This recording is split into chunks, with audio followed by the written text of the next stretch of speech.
Hi everyone, welcome to my channel. I have tried all of the lens effects filters, well, maybe not all of them, but quite a few. So in this video I'm gonna talk about each of them, show sample photos and share my thoughts on which one are worth getting. All of my filters are off-brand, meaning they are very cheap. I got all of them from good old AliExpress. I think they were less than $20. The ones that are thicker, they come in fabric cases. The ones that are more flat, they would come in these plastic boxes. I will include links under this video in the description box. When it comes to these special effects lens filters, I personally think it is not worth spending much on them. At the end of the day, this is just a piece of glass that you put in front of the lens. Initially, it will decrease the overall quality of the image anyways, so why would you spend much on this? Right now I own 9 of these filters, and there are definitely some of them that are my absolute favorite and I use them a lot. They are able to create some interesting in-camera flares or patterns or all sorts of effects. And the best part about it, at least in my opinion, this all achieved in camera. Of course, there are people that gonna say, oh, you can easily make this effect in Photoshop. Probably yes. I don't like using Photoshop, that's the thing. For me, it is really important that my editing do not take much time. I try to achieve everything in camera.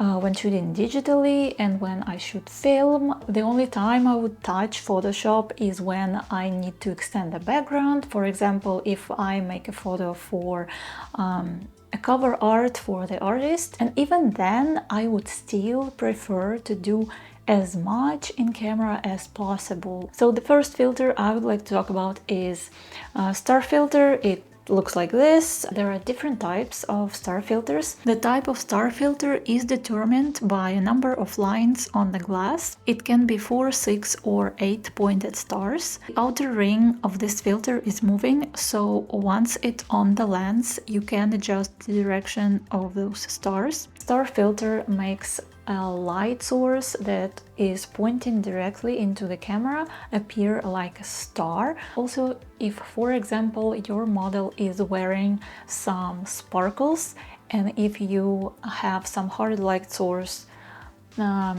directly to those sparkles can appear as little stars. I think it is nice aesthetic. Next one is blue streaks effect filter. It has blue lines on the glass. Works exactly the same as star filter, but instead of a star, it's gonna produce lines. This would be handy for sci-fi-ish type of aesthetic. I've used it for portraits as well as concert photos.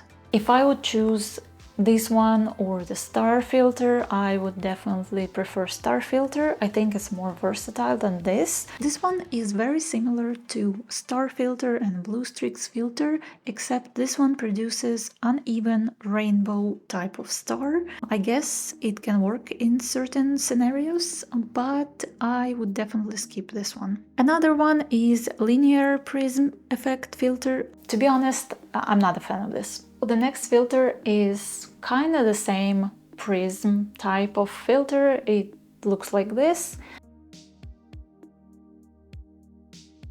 This is a diamond shape filter. It's kind of similar like previous two. It's alright, but I'm not a fan. So the next filter is more recent edition.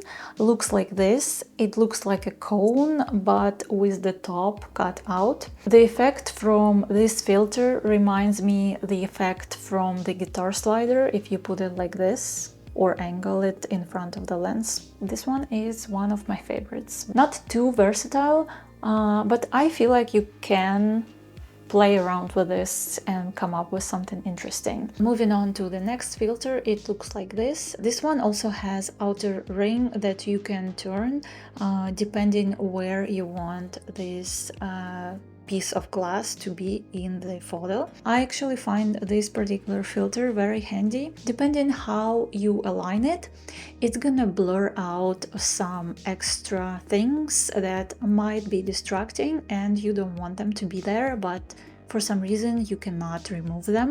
This is just a little cheat.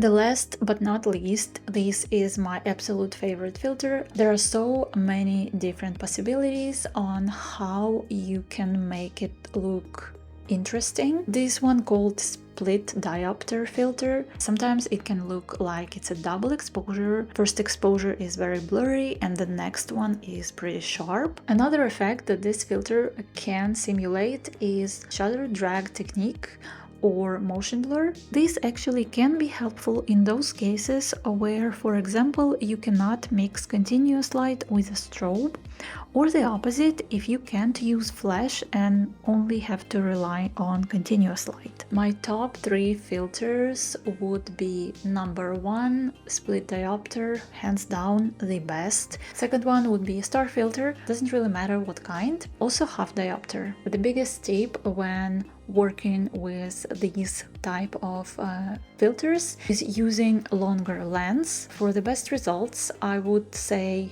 50 millimeters or more. Shooting wide open is definitely beneficial as well. That way the effect is less sharp and geometrical unless you're going for that particular look. That's it for this video. I hope it was helpful. Thanks for watching this video and see you in another one.